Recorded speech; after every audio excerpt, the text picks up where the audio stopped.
నేను 7వ తరగతి చదువుతున్నాను. నేను సెయింట్ మేరీ స్కూల్ చదువుతున్నాను. ముందుగా బ్రహ్మశ్రీ పితామహ పత్రిజీకి నా హృదయపూర్వక ధన్యవాదాలు. బ్రహ్మశ్రీ పితామహ పత్రిజీ గారిని నేను ముందుగా చూసింది మహిళా ధ్యాన మహాచక్రం 2020లో చూశాను. నేను మొదటిసారిగా ధ్యానంలోకి వచ్చింది 2017లో వచ్చాను. ఒకసారి ఇంజనీర్ క్లాసులో నక్షత్ర మిత్రుడు అనే ఒక సారు వచ్చారు. ఆడికి పోయి సారు నా చేతిలో ఒక మెర్కాబార్ అనే ఒకటి పెట్టారు. అది పట్టుకొని కళ్ళు మూయగానే నా సోల్ నాకే కనపడి ఆయన కొన్ని క్వశ్చన్స్ అడగమన్నాడు.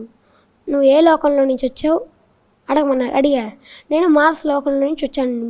నాకు అసలు మార్స్ లోకం అంటే పదం కూడా తెలియదు నాకు. అయినా నాకు మార్స్ లోకం అని నేను సారు చెప్పిన, మార్స్ లోకం అని చెప్పాను. ఇంకా ఆ సోలు ఏ కలర్లో ఉందని అడిగిండు. నేను వైట్ కలర్లో ఉంది అని చెప్పాను. ఎక్కడ నీకు ఆ సోల్ కనపడింది అని చెప్పమన్నాడు.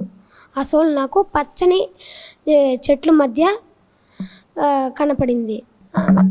నేను శాకాహారిగా మారింది 2017లో మారాను. నేను ధ్యానంలోకి వచ్చింది కూడా 2017లోనే.